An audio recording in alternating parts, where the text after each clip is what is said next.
Hello दोस्तों, आपका स्वागत है हमारे चैनल में। आज का जो टॉपिक है जिसका नाम है embryogenesis and fetal morphological development part 3। इसमें हम इम्यूनोलॉजी के बारे में डिस्कशन करेंगे।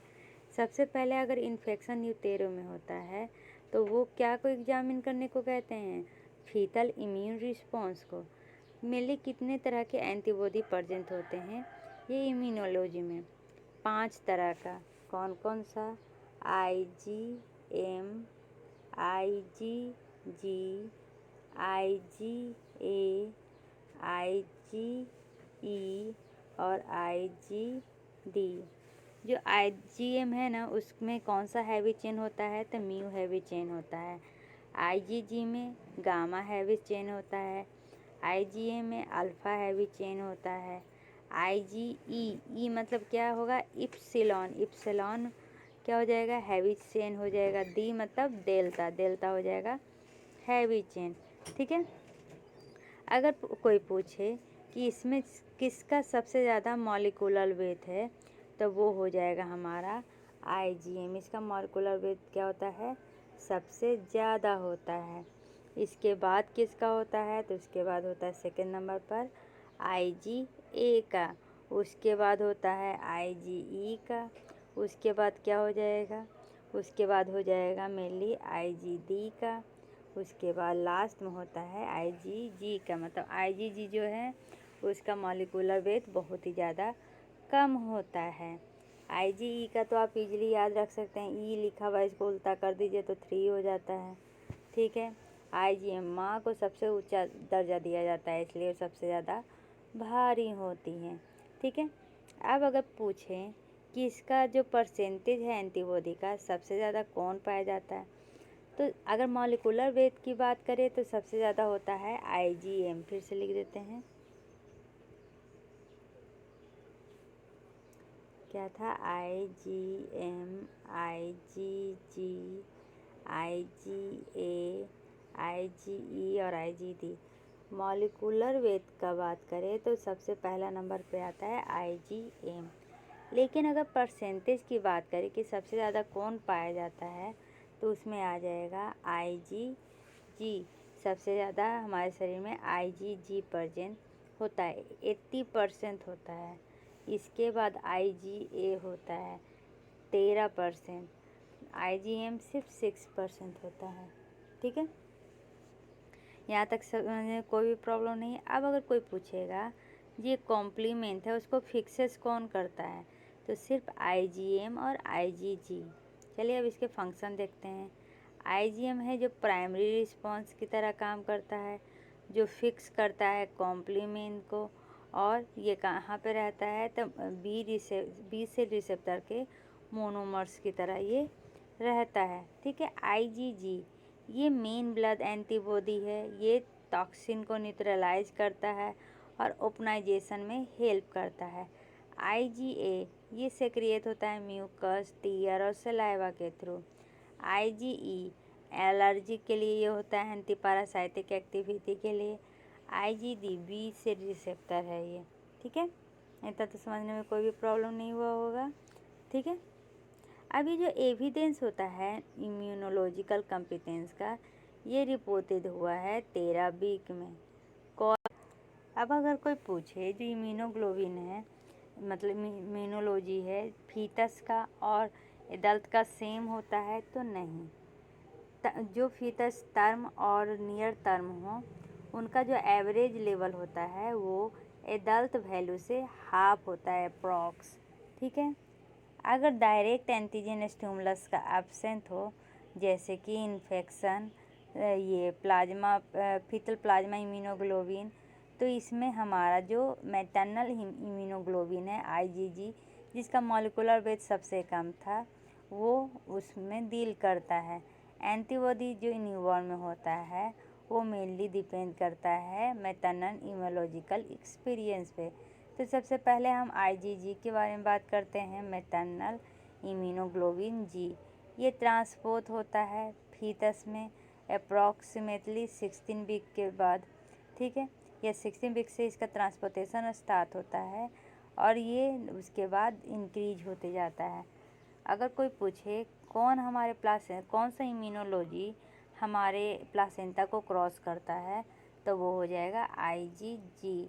IgM कभी भी क्रॉस नहीं करता है क्योंकि इसका मॉलिक्यूलर वेट सबसे ज़्यादा होता है। ठीक है, जो बल्क ऑफ IgG मेनली ज़रूरत होता है last 4th week of pregnancy में। ठीक है, अब ये जो प्रीटर्म नियोनेट्स है ना, इसमें मेनली जो प्रोटेक्टिव मैटरनल एंटीबॉडीज हैं उनका लैक होता है। न्यूबॉर्न अपना जो खुद का ये ग्लोबिन है वो मेनली एडल्ट वैल्यू कब तक नहीं बना पाता है, जब तक उसका 3 साल एज ना हो। कुछ सिचुएशन में ऐसा होता है कि ये जो IgG एंटीबॉडीज का ट्रांसफ़र हो रहा है मदर से फीटस में, ये फीटस के लिए हार्मफुल हो जाता है। कैसे? जैसे कि अगर दोनों का ब्लड ग्रुप अलग हो तो या माँ में कोई ब्लड रिलेटेड प्रॉब्लम हो, तो क्लासिक एग्जांपल क्या है? Haemolytic disease of fetus and newborn, जिसके कारण होता है डी एंटीजन एलो इम्यूनाइजेशन। ठीक है, अगला क्या है? इम्यूनोग्लोबिन एम एंड ए। जो इम्यूनोग्लोबिन एम और ए है, एम का क्या होता है? सबसे ज़्यादा मॉलिक्यूलर वेट। एडल्ट में इम्यूनोग्लोबिन एम का प्रोडक्शन क्यों होता है? तो एंटीजेनिक स्टिमुलस के लिए, जो मेनली ओवर हो जाता है, मतलब कि रिप्लेस हो जाता है विद इन ए वीक। ठीक है, जैसा कि फीटस के अंदर IgG ज़्यादा होता है, जब फीटस जन्म ले लेता है तो उस समय वो IgM प्रोड्यूस करने लगता है, जो मेनली प्रोड्यूस होता है antibody of maternal T lymphocyte के लिए।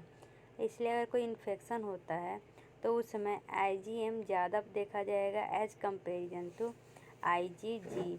तो ये इन्फेक्शन कब होगा? तो मेनली न्यूबॉर्न में कोजेनाइटल इन्फेक्शन जैसे कि rubella, cytomegalovirus infection, toxoplasmic infection, इसमें IgM का लेवल बढ़ा हुआ रहेगा। Serum IgM level umbilical cord blood में क्या होता है? आइडेंटिकल होता है स्पेसिफिक एंटीबॉडीज, जो में भी यूजफुल होता है इंट्राइन इन्फेक्शन के डायग्नोसिस के लिए। इन्फेंट में जो एडल्ट लेवल ऑफ IgM होता है वो नॉर्मली अटेंड हो जाता है by the age of 9 month. ठीक है, इम्यूनोग्लोबिन ए ये जो मिलता है वो मेनली जब माँ बच्चे को फीडिंग करवाती है, वो जो पहला ब्रेस्ट मिल्क होता है जिसको कोलोस्ट्रम कहते हैं, इसमें बहुत सारा IgA प्रेजेंट होता है, जो मेनली इंटेरिक इन्फेक्शन के अगेंस्ट ये क्या करता है? फाइट करता है। इसका रोल क्या है? तो इम्यून बैरियर की तरह काम करेगा अगेंस्ट इन्फेक्शन। अब आते हैं लिम्फोसाइट और मोनोसाइट। इम्यून सिस्टम डेवलप्ड हो जाता है अर्ली लाइफ में, जैसे कि बी लिम्फोसाइट अपीयर होता है फीटल लाइफ में 9th वीक में, और ब्लड और स्प्लीन में 12th वीक में। जो टी लिम्फोसाइट है वो बिगिन होता है ये थाइमस को छोड़ना 14 वीक में। न्यूबॉर्न रिस्पॉन्स, लेकिन इतना होते हुए भी जो न्यूबॉर्न है ना, वो इम्यूनाइजेशन का पुअरली रिस्पॉन्स करता है। वो बैक्टीरियल कैप्सुलर पॉलीसेकेराइड के अगेंस्ट में पुअरली रिस्पॉन्स करता है। अब जो ये इमेच्योर रिस्पॉन्स है ये 2 कारण से होगा, या तो बी सेल की डिफिशियंसी हो रही है जिसके कारण ये पॉलीक्लोनल एक्टिवेशन नहीं कर पा रहा है, या टी सेल की कमी हो गई है जिसके कारण ये प्रोफरेट नहीं कर रहा है, स्पेसिफिक स्टिमुलस को रिस्पॉन्स नहीं कर रहा है। न्यूबॉर्न में जो मोनोसाइट होता है ना, वो हमेशा प्रेजेंट रहता है और प्रोसेसिंग करते रहता है, जो टेस्टेड होता है mainly maternal antigen specific T cell में। DNA मिथाइलेशन पैटर्न भी डेवलप्ड होता है जो रेगुलेट होता है ड्यूरिंग मोनोसाइट मैक्रोफेज डिफ्रेंशिएशन में, और इसके कारण एंटी इन्फ्लामेटरी फिनोटाइप देखने को मिलता है मैक्रोफेज में। स्कल फीटल हेड का साइज है ना, बहुत इम्पोर्टेंट है मेनली जब वो लेवर होता है, क्योंकि जब ये फीटल हेड और मैटरनल पेल्विक बोन का जो पेल्विस है उसके बीच में बहुत ज़्यादा क्या होना चाहिए? जो रेशियो है वो होना चाहिए। अगर मान लीजिए ज़्यादा बड़ा हो गया तो पेल्विस से निकलने में प्रॉब्लम होगा। ठीक है, जो स्कल होता है ना फीटस का, वो बहुत ही ज़्यादा फिल्म मतलब कि सॉफ्ट होता है, उसमें mainly 2 frontal bone, 2 parietal, 2 temporal और अपर पोर्शन जो होता है वो ऑसिपिटल और विंग ऑफ स्फेनॉइड का प्रेजेंट होता है। लेकिन आपको याद है जब एडल्ट हो जाएंगे तो फ्रंटल बोन एक होता है। ठीक है, ये जो बोन है वो सेपरेटेड होते हैं मेम्ब्रेनस स्पेस से, जिसको हम सूचर कहते हैं। अब जो ये फ्रंटल देखें, अब ये जो फ्रंटल बोन में सूचर है उसका क्या नाम है? उसका नाम है फ्रंटल सूचर।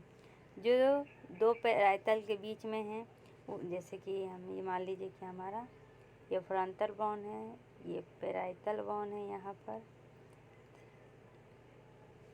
पे इस तरह से टेम्पोरल मान लीजिए।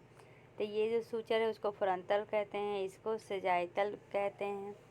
उसके बाद 2 कोरोनल होता है बिटवीन फ्रंटल एंड पैराइटल। क्या? 2 कोरोनल सूचर होता है बिटवीन फ्रंटल एंड पैराइटल। एक कोरोनल सूचर ये, एक कोरोनल सूचर ये। 2 लम्फॉइड होता है between the posterior margin of the bone, जैसे कि एक लम्फॉइड, 2 लम्फॉइड, 2 सूचर हो गया। ठीक है, यहाँ तक समझने में कोई भी प्रॉब्लम नहीं है। टर्म, अब एक टर्म है फोंटेले। फोंटेले क्या होता है? Irregular space enclose by membrane at the junction of several suture. अब फोंटल जो फ्रंटेल होता है वो मेनली जहाँ पर 3-4 सूचर आके मिलता है उसको कहते हैं, और वहाँ पर का जो शेप होता है वो इरेगुलर होता है। ठीक है, तो मेनली आप 2 तरह का फोंटेनल पढ़ने को मिलेगा, एक तो एंटीरियर, दूसरा पोस्टीरियर। जो एंटीरियर होता है वो ग्रेटर होता है, उसका जो शेप होता है वो कैसा होता है? लॉन्ज शेप होता है। कैसा? लॉन्ज शेप होता है, जो सिचुएटेड होता है सेजाइटल और कोरोनल सूचर के पास। सेजाइटल और कोरोनल सूचर कहाँ पे था? तो इस तरह से अगर हम बनाए हैं तो इस तरह से था। ठीक है, तो ये हो गया सेजाइटल सूचर और ये हो गया कोरोनल, मतलब यहाँ पर मेनली ये एंटीरियर फ्रंटल बनता है। ठीक है, यहाँ तक समझने में कोई भी प्रॉब्लम नहीं है। अब देखिए, जो लेसर होता है वो पीछे होता है, जिसको पोस्टीरियर फोंटेनल कहते हैं। ये स्मॉल ट्रायंगुलर शेप का होता है और ये सेजाइटल और लैम्फॉइड सूचर से मिलने से बनता है। इस तरह से पिक्चर बना दीजिए, इजी होगा। यहाँ पर ये फ्रंटल और यहाँ पर हमारा ये एंटीरियर आगे वाला, पीछे वाला पोस्टीरियर। ठीक है, एंटीरियर जो रहता है वो लॉन्ज शेप का रहता है और पोस्टीरियर जो रहता है वो ट्रायंगुलर शेप का रहता है। ठीक है, यहाँ पे पिक्चर देखिए, ये हमारा हो गया कौन सा? पोस्टीरियर सूचर हो गया, ये एंटीरियर सूचर हो गया, क्योंकि ये एंटीरियर बोन है और उसमें जो बीच में सूचर है उसको फ्रंटल सूचर कहते हैं, इसको कोरोनल कहते हैं, इसको सेजाइटल कहते हैं, इसको लम्फॉइड कहते हैं, और ये क्या हो गया? पोस्टीरियर और ये एंटीरियर।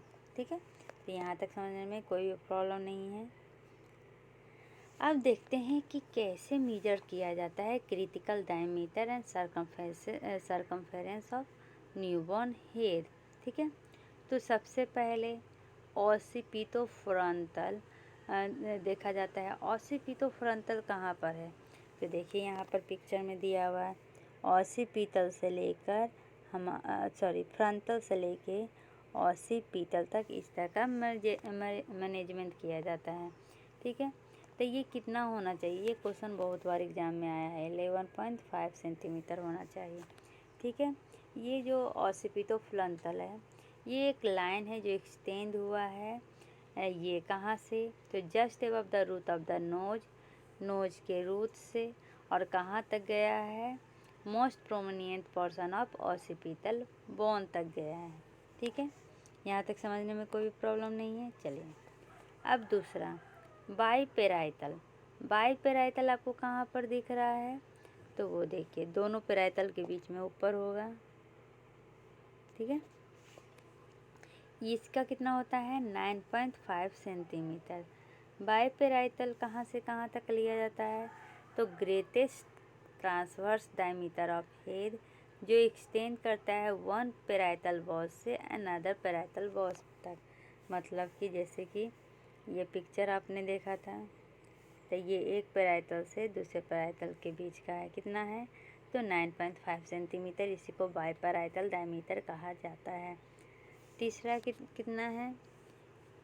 तीसरा है बाइटेम्पोरल, जो 12 बाइटेम्पोरल कितना है? 8.0 सेंटीमीटर है। ये greatest distance between two temporal suture. अब टेम्पोरल सूचर तो यहाँ पे दिखाया नहीं है, लेकिन आपको पता है ये पैराइटल के यहाँ पे रहता है। अब इन दोनों के बीच में जो डिस्टेंस है वो कितना है? तो 8 सेंटीमीटर है। ठीक है, अगला जो है वो ओसिपिटोमेंटल है, जिसका डिस्टेंस 12.5 सेंटीमीटर है। ये एक्सटेंड कहाँ से कहाँ तक हुआ है? तो देखिए, नाम देखिए, मेन तो चीन को कहा जाता है, जिसको हम हिंदी में तुद्दी कहते हैं। तो ओसिपिटो से लेकर चीन तक का जो दूरी होता है उसको हम ओसिपिटोमेंटल कहते हैं। ये एक्सटेंड करता है चीन से most prominent part of the occiput. चलिए पिक्चर देखते हैं। ये वाला है, ये वाला, ये हमारा ओसिपिटोमेंटल डायमेंशन है। तो हमने अब तक कितने याद किए? तो ये अगर सबसे कम होगा तो वो क्या होगा हमारा? बाइटेम्पोरल, इसका 8 सेंटीमीटर होता है। सबसे ज़्यादा जो होता है वो ओसिपिटोमेंटल। एक लास्ट है सब ओसिपिटो ब्रेमेटिक। ये कितना कहाँ से कहाँ तक होता है?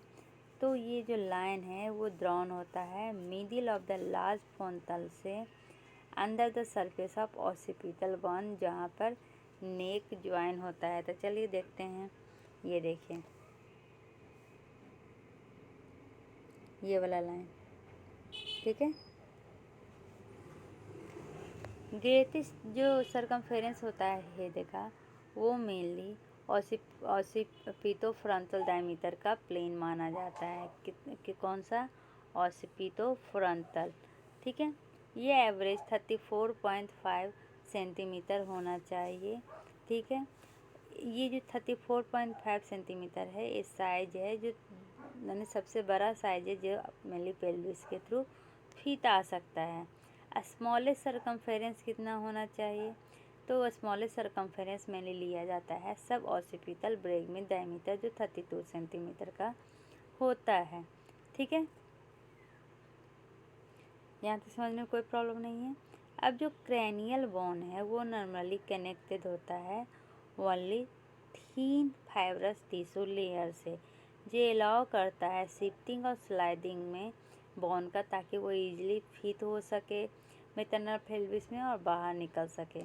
इस प्रोसेस को हम मोल्डिंग कहते हैं। जो हेड का पोजीशन और डिग्री ऑफ स्कैलसिफिकेशन है वो मेनली यही क्रैनियल प्लास्टिसिटी के स्पेक्ट्रम पे डिपेंड करता है, ठीक है। कुछ केसेस में क्या होता है, फेटो पेल्विक डिसप्रोपोर्शन देखने को मिलता है, जिसके कारण हमें सिजेरियन करना पड़ता है। अब सेंट्रल नर्वस सिस्टम है ना, स्पाइनल को, सबसे पहले हम देखते हैं ब्रेन डेवलपमेंट। ये जो ब्रेन डेवलपमेंट होता है ना, वो गेस्टेशनल एज रिलेटेड चेंज होता है। मतलब कि फर्स्ट ट्राइमेस्टर में, सेकेंड ट्राइमेस्टर में और थर्ड ट्राइमेस्टर में। फर्स्ट ट्राइमेस्टर में न्यूरोनल डेवलपमेंट होता है, न्यूरॉन्स मल्टीप्लाई करते हैं और वो करते करते वो न्यूरॉन्स में माइग्रेट करते करते वो सेकेंड सेमेस्टर में पहुंच जाते हैं। सेकेंड सेमेस्टर में क्या होता है, न्यूरॉन मल्टीप्लाई करता है, न्यूरॉन्स माइग्रेट करता है, फिर वो ब्रांच बनाना चालू करता है। न्यूरॉन्स ब्रांच बनाते बनाते वो थर्ड ट्राइमेस्टर में पहुंच जाता है। थर्ड ट्राइमेस्टर में वो साइनेप्स बनाते हैं, एपोप्टोसिस करते हैं, प्रूनिंग बनाते हैं, ये साइनेप्स रीऑर्गेनाइज होता है, माइलिनेशन होता है, ठीक है। इस तरह से मेनली काम होता है। अब ब्रेन डेवलप कब करता है? तो मेनली जो ब्रेन का डेवलपमेंट है वो 7 वीक से स्टार्ट हो जाता है। 7 वीक में होता क्या है, तो रुडिमेंट्री ब्रेन सेपरेट हो जाता है 3 डिस्टिंक्ट पार्ट में, brain, front brain, mid brain और हिंड ब्रेन। फर्स्ट ट्राइमेस्टर में क्या होता है, न्यूरॉन्स और साइनेप्स बनना स्टार्ट होते हैं, ठीक है। सेकेंड ट्राइमेस्टर में ये जो ब्रेन है ना, वो कंट्रोल करने लगता है बॉडी के फंक्शन को, ब्रीदिंग को और मूवमेंट को। थर्ड ट्राइमेस्टर में क्या होता है, ब्रेन सेपरेट हो जाता है राइट और लेफ्ट हाफ्स में और कंटिन्यू ग्रो करने लगता है, ठीक है। तो एक बार पूरा देख लेते हैं ओवरऑल क्या क्या होता है। तो मेनली 9 वीक में फीटल स्टेज स्टार्ट होता है। 12 वीक में सेक्स ऑर्गन का डिफ्रेंसिएशन होता है। 16 वीक में फिंगर और टो डेवलप्ड होते हैं। 20 वीक में हियरिंग स्टार्ट होता है। 24 वीक में लंग डेवलप होता है। 28 वीक में ब्रेन ग्रो करते हैं रैपिडली। 32 वीक में बोन पूरी तरह डेवलप्ड हो जाता है। 36 वीक में मसल पूरी तरह डेवलप्ड हो जाता है और 40 वीक में फुल टर्म डेवलपमेंट होता है। ठीक है, इस तरह ब्रेन का हम शॉर्ट फॉर्म में डेवलपमेंट पढ़ लिए।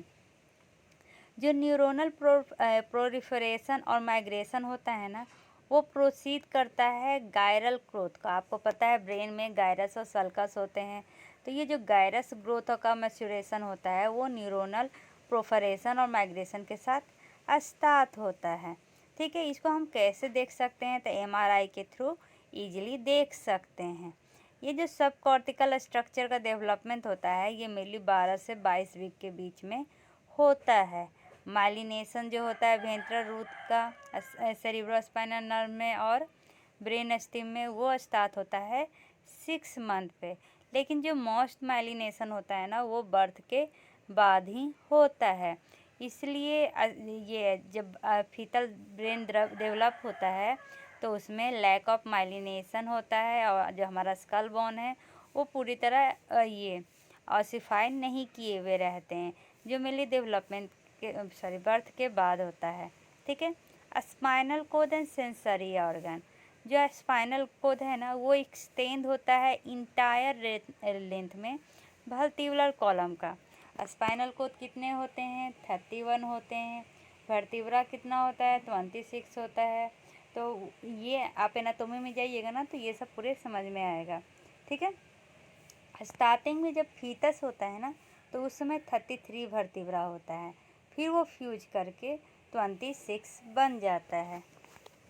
ठीक है, अब क्या कह रहा है कि स्पाइनल कोड एक्सटेंड करता है पूरे ये कॉलम में जब एम्ब्रायो रखता है, लेकिन धीरे धीरे वो ज़्यादा ग्रो करना उसका कम हो जाता है। 24 वीक में जो स्पाइनल कोड है वो एक्सटेंड कर जाता है H1 में, S1 में और बर्थ तक वो L3 तक पहुंच जाता है। लेकिन एडल्ट में क्या हो जाएगा? वो फिर से L1 में आ जाएगा। तो ये क्वेश्चन आ सकता है कि ये जो फीटस है वहाँ पर स्पाइनल कोड कहाँ तक एक्सटेंड रहता है? तो S1, बर्थ में L3 और एडल्ट में L1 तक रहता है।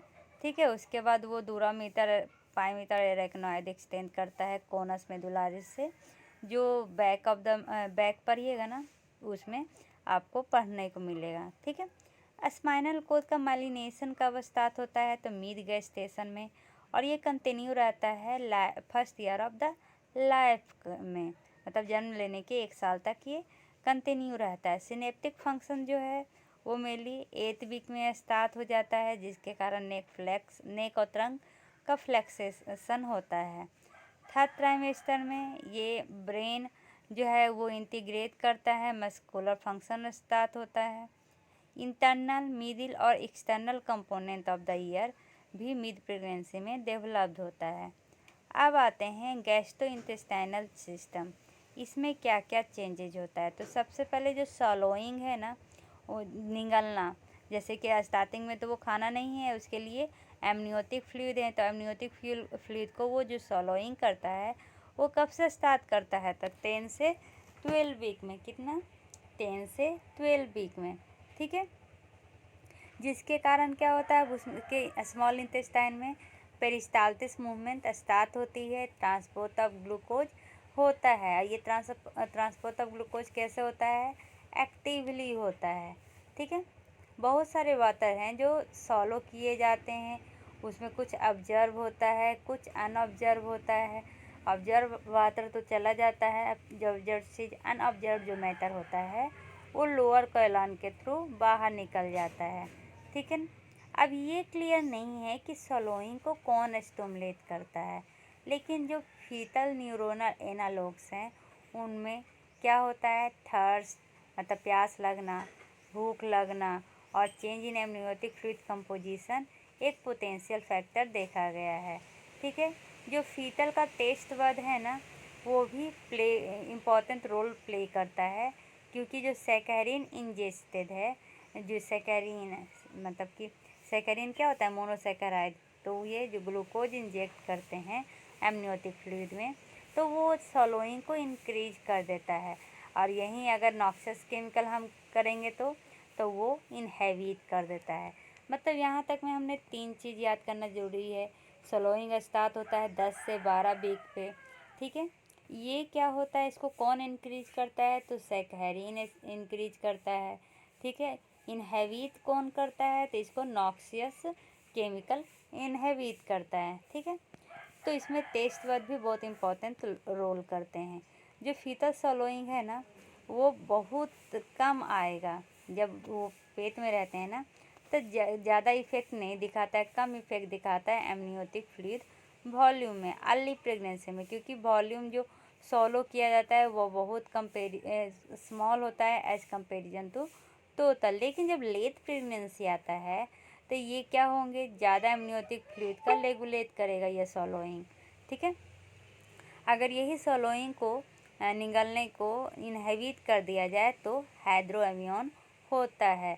मतलब कि स्टार्टिंग फेज में ये कम करता है, लेकिन जैसे जैसे प्रेगनेंसी बढ़ते जाती है ये क्या करता है, जो हमारा फीटस है वो ज़्यादा एमियन को ये सॉलो करता है। अगर वो सॉलो को रोक दिया जाए तो क्या होगा, हाइड्रोएमियन ज़्यादा फ्लूइड एक्यूमुलेट हो जाएगा। टर्म फीटस जो है वो सॉलो करता है बिटवीन 200 से 707 ml पर डे। वाओ, मतलब जो टर्म फीटस है, ये क्वेश्चन आ सकता है कि एक दिन में कितना एमनियोटिक फ्लूइड को सॉलो करता है, तो 200 से 707 ml per day as compared to neonates, ठीक है। अब ये रेडियोग्राफ में क्या दिखा रहा है, देखिए ये रेडियोग्राफ शो कर रहा है 115 ग्राम फीटस का जो 16 वीक का है गेस्टेशनल एज। रेडियो इफेक्ट से पता चल रहा है कि कहाँ पर लंग है, कहाँ पे इसियोफेगस है, कहाँ पे स्टोमक है, कहाँ पे इंटायर इंटेस्टाइनल ड्रग है after amnion into the cavity. मतलब कि जो हमने डाला डाई वो तो एमनियन में डाला, तो एमनियन को सॉलो किया होगा, तो क्या देखा, तो ये सब स्ट्रक्चर दिखा, ठीक है। और ये डिलीवरी के मेनली 26 आवर पहले किया गया है। ये बता रहा है कि इनहेलेशन और जो सॉलोइंग एक्टिविटी है एमनियोटिक फ्लूइड का, ठीक है। मेन आपको ये याद रखना है कि टर्म बेबी कितना एक दिन में एमनियोटिक फ्लूइड को सॉलो करता है, 200 से 707 ml पर डे, ठीक है। अब जो हाइड्रोक्लोरिक एसिड है और जो कुछ डाइजेस्टिव एंजाइम है वो प्रेजेंट होते हैं स्टोमक और स्मॉल इंटेस्टाइन में, लेकिन वो बहुत स्मॉल अमाउंट में होते हैं जब अर्ली फीटस होता है। जो इंट्रिंसिक फैक्टर है ना वो डिटेक्ट होने लगते हैं 11 वीक से, और पेप्सिनोजेन 16 वीक से। प्री टर्म नियोनेट्स में डिपेंड करता है गेस्टेशनल एज पे, कब वो जन्मे हैं, ताकि हमें पता चल सके कि उनमें कौन से एंजाइम की डिफिशियंसी है, ठीक है। स्टोमक इम्पटिंग जो है ना, सबसे पहले स्टिमुलेट होता है उसके वॉल्यूम के द्वारा। ऐसा बोला जाता है ना कि मूवमेंट ऑफ जो एमनियोटिक फ्लूइड का जो मूवमेंट होता है जीआई ट्रैक्ट के द्वारा, वो जीआई ट्रैक्ट या एलिमेंट्री कैनाल के ग्रोथ और डेवलपमेंट में हेल्प करता है। तो इस तरह से कह सकते हैं कि ये मूवमेंट क्या है, मेनली जीआई ट्रैक्ट के ग्रोथ का कारण है।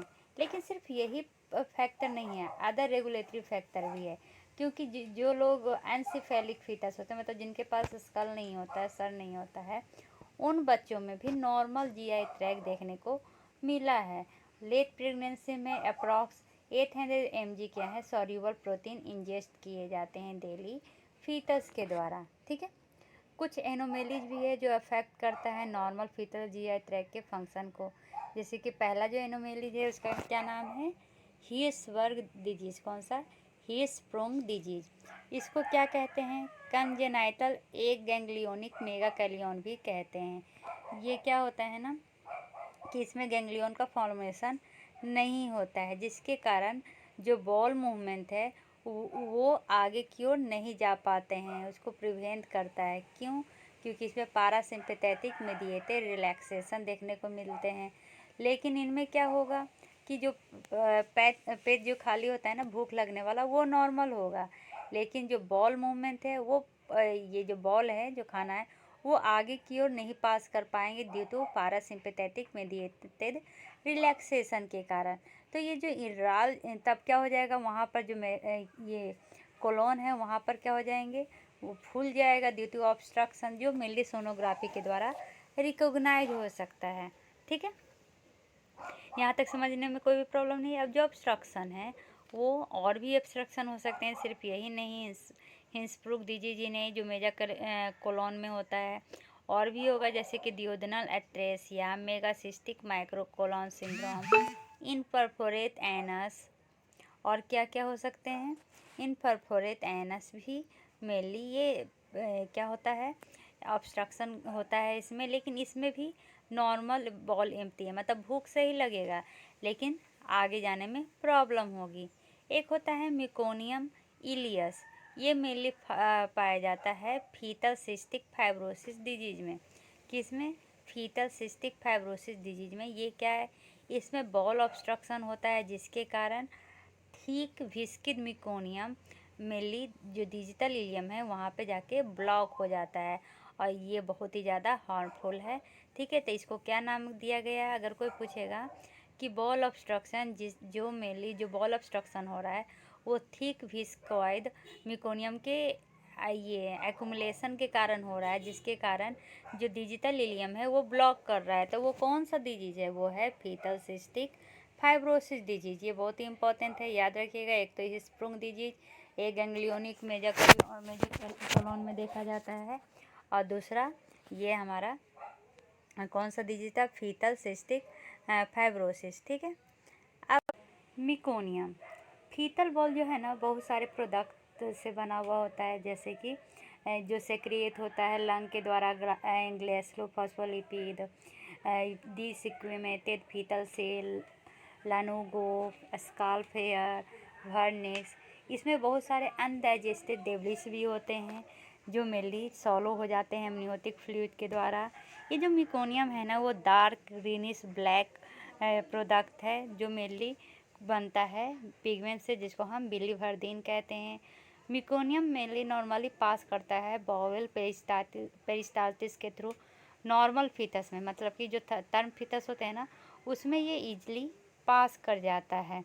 ठीक है, कुछ में क्या होता है कि ये वैगल स्टिमुलेशन के कारण पास करता है, कुछ में ये हाइपोक्सिया कॉज करता है जो मेनली स्टिमुलेट होता है आर्जिनिन वैसोप्रेसिन के द्वारा। ये आर्जिनिन वैसोप्रेसिन रिलीज होता है फीटल पिट्यूटरी ग्लैंड के द्वारा। अब ये आर्जिनिन जो है वैसोप्रेसिन, इसका लेवल कब बढ़ेगा, जब फीटल स्ट्रेस में रहेगा। इसलिए जब फीटल स्ट्रेस में होता है तो हम एवीपी लेवल चेक करते हैं कि बढ़ा हुआ है कि नहीं। इसमें क्या होगा, फीटल स्ट्रेस कहने का क्या मतलब है, पीएच कम होगा, प्रेशर ऑफ CO2 ज़्यादा होगा। ठीक है, तो ये सब देखा जाता है। एबीपी क्या करता है, स्टिमुलेट करता है क्लोनिक स्मूथ मसल को, ताकि कॉन्ट्रैक्ट होता है जिसके कारण इंट्रा एमनियोटिक डिफेकिनेशन देखने को मिला है। अब लीवर, सीरम लीवर जो एंजाइम होता है वो गेस्टेशनल एज में उसका लेवल ज़्यादा होता है, लेकिन कुछ एंजाइम इसमें कम होते हैं, जैसे कि हमने पीछे भी पढ़ा है फीटल का जो लीवर होता है वो अनकंजुगेटेड बिलीरुबिन को कंजुगेटेड बिलीरुबिन करने में सक्षम नहीं है। तो फिर ये अनकंजुगेटेड को कंजुगेटेड कौन करता है, तो वो जो माँ है उनके लीवर के द्वारा ये किया जाता है।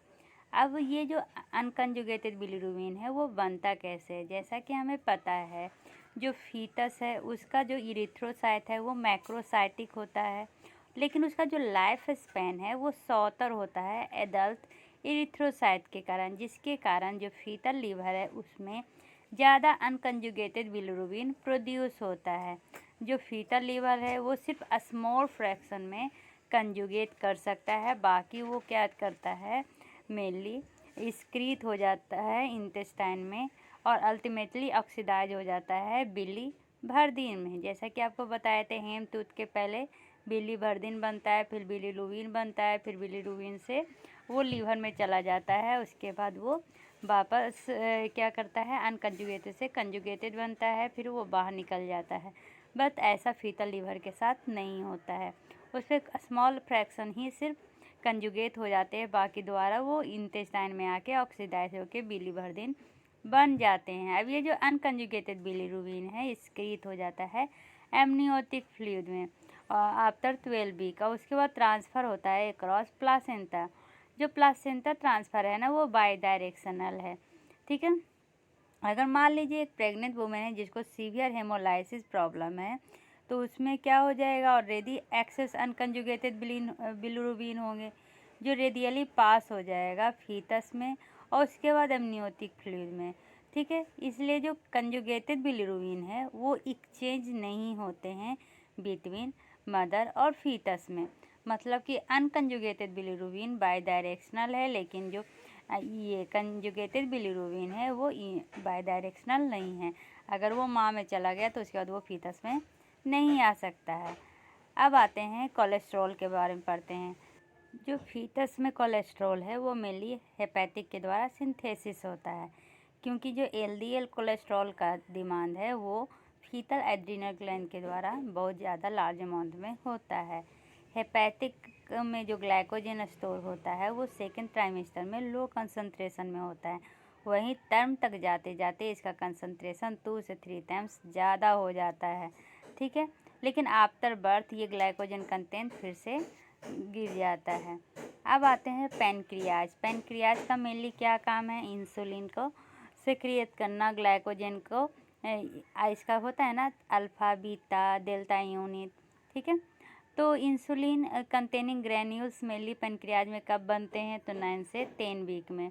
इंसुलिन डिटेक्ट कब होने लगता है फीटल प्लाज्मा में, तो मेनली 12 वीक में। ये क्वेश्चन आ सकता है कि फीटल प्लाज्मा में इंसुलिन कब डिटेक्ट होता है, तो 12 वीक में होता है। पैनक्रियाज रिस्पॉन्सिबल होता है हाइपरग्लाइसीमिया के लिए बाय सेक्रेटिंग इंसुलिन, ठीक है। क्या के लिए होता है, पैनक्रियाज रिस्पॉन्स टू, मतलब कि अगर शरीर में ये ज़्यादा ग्लूकोज लेवल हो जाए तो क्या हो जाएगा, हमारा जो पैनक्रियाज है वो इंसुलिन से क्रिएट करेगा और इंसुलिन क्या करेगा, ग्लूकोज लेवल को कम करेगा। तो मेनली जो पैनक्रियाज है वो हाइपरग्लाइसीमिया में क्या से क्रिएट करता है, इंसुलिन से क्रिएट करता है। अब देखिए ग्लूकागोन, ग्लूकागोन कब आइडेंटिफाई होता है, तो 8 वीक में, ठीक है। एडल्ट रीसस मंकी में हाइपोग्लाइसीमिया में मेनली क्या इन्फ्यूज किया गया था, तो ग्लाइकोजन लेवल, ठीक है। Similar stimuli do not evoke the fetal response in the human, लेकिन वही सिमिलर स्टिमुलाई हमारे फीटस के रिस्पॉन्स के लिए नहीं है। 12 घंटा बर्थ के बाद मेनली न्यूबॉर्न जो हो जाता है वो ये कैपेबल होता है रिस्पॉन्स करने के लिए, ठीक है। तो पेनक्रियाटिक जो फीटल पेनक्रियाटिक अल्फा सेल है वो रिस्पॉन्स करता है एल डोपा इन्फ्यूजन का। मेनली जो पेनक्रियाटिक इंजाइम है ना उसमें मोस्ट ऑफ जो इंजाइम है उसका 16 वीक में वो प्रेजेंट हो जाता है, जैसे कि ट्रिप्सिन, कैमोट्रिप्सिन, फॉस्फोलाइपेज, लाइपेज, ये मेनली 14 वीक में ही मिलने लगता है, ठीक है। इसका कंसंट्रेशन गेस्टेशन एज के अनुसार बढ़ता है। जो एमाइलेज है वो 14 वीक में मेनली आइडेंटिफाई होने लगेगा एमनियोटिक फ्लूइड में। एक जो क्राइम फंक्शन भी होता है ना जो फीटल पैनक्रियाज का, वो लिमिटेड होता है। फिजियोलॉजी की इम्पोर्टेंस क्या है, तो ये सेक्रिएट करेगा only after the stimulation of secretagogue, जैसे कि एसिटाइल कोलिन जो रिलीज होता है after vagal stimulation. Cholecystokinin normally release होता है ओनली आफ्टर प्रोटीन इंजेक्शन, जब हम प्रोटीन खाने लगते हैं तभी कोलिसाइटोकाइनिन क्या होता है, रिलीज होता है, इसलिए ये फीटस में नहीं पाए जाते हैं। यूरिनरी सिस्टम, यूरिनरी सिस्टम में क्या हो जाएगा, 2 प्राइमरी यूरिनरी सिस्टम है, प्रोनेफ्रॉन और मेजोनेफ्रॉन, जो बाद में प्रोसीड करते हैं और डेवलपमेंट करते हैं मेटानेफ्रॉन। और फाइनली जो हमारा किडनी है वो उसका फॉर्मेशन किसके थ्रू होता है, मेटानेफ्रॉन के थ्रू होता है। अगर इसका एम्ब्रायोलॉजी देखना चाहते हैं तो आप एम्ब्रायोलॉजी के टॉपिक में जाके देख सकते हैं। जो ह्यूमन का फाइनल किडनी है वो मेटानेफ्रॉन से बनता है, ठीक है। जो प्रोनेफ्रॉन है वो स्टार्टिंग के 2 वीक में आता है, फिर उसके बाद वो मेजोनेफ्रॉन का प्रोडक्शन करता है, ठीक है। और मेजोनेफ्रॉन क्या करते हैं, यूरिन का प्रोडक्शन 5 वीक में स्टार्ट कर देते हैं और उसके बाद वो भी डिजनरेट कर जाते हैं 11 से 12 वीक में। अब ये दोनों स्ट्रक्चर के फेलवर के कारण क्या होता है, तो मेनली बाद में एनोमेलीज बनते हैं। अगर ये रह गए या रिग्रेस कर गए, इसके कारण एनोमेलीज यूरिनरी सिस्टम डेवलपमेंट होता है। ठीक है, रह गए तो एक्स्ट्रा बन जाएगा। अगर ये रिग्रेस हो गए, ज़्यादा ही रिग्रेस हो गए, जिसके कारण मेटानेफ्रॉन नहीं बन पाया, तो फिर एजिनेसिस हो जाएगा। इस तरह का देखने को मिलता है। बिटवीन 9 से 12 वीक में क्या होता है, यूरेट्रिक बथ जो होता है और जो नेफ्रोजेनिक ब्लास्टेमा होता है वो इंटरेक्ट करता है और प्रोड्यूस करता है मेटानेफ्रॉन। किडनी और यूरेटर का डेवलपमेंट मेनली किसके द्वारा होता है, इंटरमीडिएट मेजोदर्म के द्वारा होता है। ठीक है, ये जो ब्लेडर और यूरेथ्रा है उसका डेवलपमेंट यूरोजेनाइटल साइनस के द्वारा होता है। और जो ब्लेडर है वो डेवलप कहाँ पे होगा, तो एलेंटोइस में होगा। इसका मतलब कि अब जैसे कि ये हमारा किडनी है, ठीक है, किडनी है, ये यूरेटर है, यहाँ पर हमारा क्या हो जाएगा, ब्लेडर हो जाएगा। तो किसका फॉर्मेशन कहाँ तक होता है, किडनी और यूरेटर, यहाँ तक जो फॉर्मेशन होता है वो हो जाएगा हमारा इंटरमीडिएट मेजोदर्म के द्वारा। और जो ब्लेडर स्ट्रक्चर है, मतलब ये जो ब्लेडर है, इसका फॉर्मेशन किसके द्वारा होगा, यूरोजेनाइटल साइनस के द्वारा होगा। तो ऐसे पिक्चर से बता दी हूँ तो ज़्यादा ईजी होगा याद करने में। अब बाय वीक 14, 14 वीक में क्या होता है, लूप ऑफ हेनली जो होता है वो फंक्शनल हो जाता है और ये ऑब्जर्वेशन स्टार्ट कर देता है। अब लूप ऑफ हेनली क्या होता है, जब आप ये किडनी का जो स्मॉलेस्ट यूनिट है नेफ्रॉन, उसमें इस तरह से ग्लोम्यूल्स होते हैं, फिर प्रॉक्सिमल ट्यूब्यूल्स, फिर ये से लूप ऑफ हेनले जाता है, फिर इस तरह से डीसीटी और डीसीटी से फिर कलेक्टिंग ट्यूब्यूल्स में जाता है। तो इसका जो रीऑब्जर्वेशन है वो 14 वीक में स्टार्ट हो जाता है। न्यू नेफ्रॉन कंटिन्यू कब तक फॉर्म करता है, तो 36 वीक तक वो फॉर्म करता है। इसलिए प्रीटर्म न्यूनेट्स में क्या होता है, ये फॉर्मेशन मेनली बर्थ के बाद भी स्टार्ट होता है। जो फीटल किडनी है वो प्रोड्यूस करता है इन यूरिन को और कंसनट्रेट और मॉडिफाई करता है हमारे पीएच को। ठीक है, जो फीटल यूरिन है वो हाइपोटेनिक होता है with respect to fetal plasma. ठीक है, जिसके कारण लो इलेक्ट्रोलाइट कंसंट्रेशन देखा जाता है। हाइपोटेनिक का कहने का क्या मतलब है, कि इसमें सॉल्यूट कम होता है फीटल के यूरिन में और सॉल्वेंट ज़्यादा होता है। अब सॉल्यूट कम होने के कारण क्या होता है, मतलब कि जो ये यूरिन है उसमें पानी ज़्यादा होगा। ठीक है, रीनल वेसिकुलर रेजिस्टेंस भी हाई होते हैं, फिल्ट्रेशन फ्रैक्शन लो होता है as comparison to adult life. अभी जो यूरिन प्रोडक्शन है वो मेनली कंट्रोल और इन्फ्लुएंस किया जाता है रास मैकेनिज्म के द्वारा, रेनिन एंजियोटेंसिन सिस्टम के द्वारा। और किसके द्वारा, तो sympathetic nervous system, prostaglandins, kallikrein, atrial natriuretic peptide के द्वारा मेनली यूरिन प्रोडक्शन इन्फ्लुएंस या कंट्रोल किया जाता है। ठीक है, जो ग्लोमेरुलर फिल्ट्रेशन लेते हैं ना वो इंक्रीज करेगा गेस्टेशन एज में लेस देन 0.1 ml पर मिनट है 12 वीक। 12 वीक से क्या होगा, 0.1 ml पर मिनट वो इंक्रीज करेगा। ठीक है, उसके बाद 20 वीक से वो कितना हो जाएगा, 0.3 ml पर लीटर, ठीक है, पर मिनट। लेटर गेस्टेशन में जो रेट है वो कांस्टेंट हो जाता है, क्योंकि जो फीटल का वेट है वो एक कांस्टेंट वेट आ जाता है। हेमरेज और हाइपोक्सिया के कारण जो रीनल ब्लड फ्लो है वो डिक्रीज हो सकता है, या ग्लोमेरुलर फिल्ट्रेशन रेट और यूरिन आउटपुट डिक्रीज हो सकता है।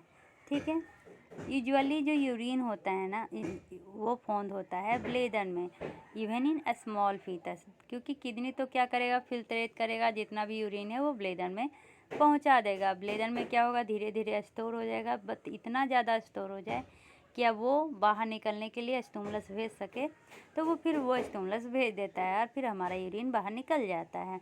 ठीक है, जो फीटल किडनी है वो स्टार्ट कब करता है प्रोड्यूसिंग यूरिन, तो 12 वीक में। 18 वीक में वो प्रोड्यूस करने लगता है 7 से 14 ml पर डे।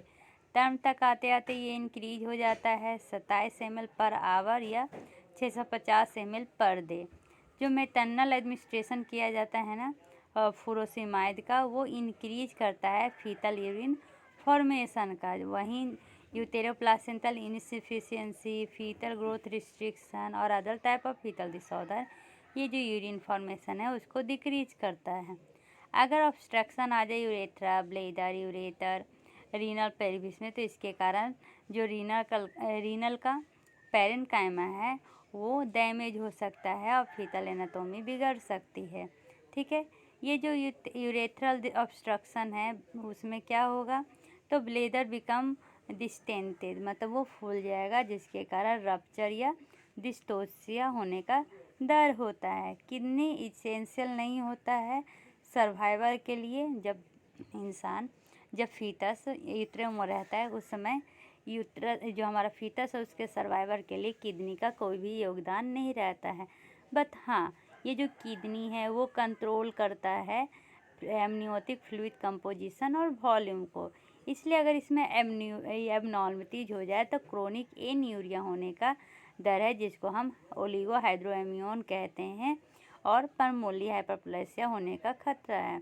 पैथोलॉजिकली अगर इसको कोरिलेट करें तो prenatal therapy of urinary track obstruction mainly देखने को मिलता है। जब वहाँ पर जो ऑब्स्ट्रक्शन की बात कर रहे थे, चलिए देख ही लेते हैं। ये जो वेसिको एमनियोटिक स्टंट होता है ना, मेनली फीटस में देखा जाता है, और इसमें ब्लेडर का जो आउटलेट है उसमें ऑब्स्ट्रक्शन होता है। जो डिजिटल ऑब्स्ट्रक्शन होता है वो ज़्यादा देखा जाता है मेल फीटस में। ठीक है, मोस्ट कॉमन इटियोलॉजी क्या है, तो पोस्टीरियर यूरेथ्रल बल्ब जो फॉलो करता है यूरेथ्रल एट्रेसिया का, जिसको हम कहते हैं प्रून बेबी सिंड्रोम। कौन सा सिंड्रोम, प्रून बेबी सिंड्रोम। और इसका दूसरा नाम क्या होता है, तो ये एगल बारेट सिंड्रोम भी होता है। इसमें क्या होगा, जो डिजिटल ऑब्स्ट्रक्शन देखने को मिलेंगे मेल में मिलेगा। मोस्ट कॉमन इटियोलॉजी क्या होगा, तो पोस्टीरियर यूरेथ्रल बल्ब में ऑब्स्ट्रक्शन। ठीक है, और या उसके साथ साथ यूरेथ्रल एट्रेसिया भी देखने को मिलेगा, तो उसको हम ईगल बारेट सिंड्रोम भी कहते हैं। ठीक है, सोनोलॉजी का अगर फाइंडिंग देखना है तो इसमें क्या होगा, ब्लेडर में डायलेशन होया हुआ रहेगा, प्रॉक्सिमल यूरेथ्रा में डायलेशन होया रहेगा, जिसको हम की होल साइन कहते हैं। जब हम इसको रेडियोलॉजी में देखेंगे तो ये की होल साइन की तरह दिखेगा। ठीक है, इसमें ये ब्लेडर वॉल में थिकनिंग भी देखने को मिलता है। मेनली ओलिगोहाइड्रोएमियोन अगर मिड प्रेगनेंसी से पहले हो जाए तो उसके कारण पल्मोनरी हाइपोप्लेसिया देखने को मिल सकता है। ठीक है, ये जो प्रून बेली सिंड्रोम या जो ईगल बारेट सिंड्रोम है, ये रेयर डिसऑर्डर देखा जाता है। मेनली इसमें पार्शियल या कंप्लीट एब्सेंस होगा एब्डोमेन मसल का। जो दोनों टेस्टिस हैं वो डिसेंड नहीं करेंगे स्क्रोटम में, जिसको बायलेटरल क्रिप्टोकाइडिज्म कहते हैं, और यूरिनरी ट्रैक में मेल फॉर्मेशन होता है। क्या ये प्रून बेली सिंड्रोम है, ये हेरिडेटरी होता है, ये कंजेनाइटल होता है। इसमें कोई भी हेरिडेटरी देखने को अभी तक नहीं मिला है।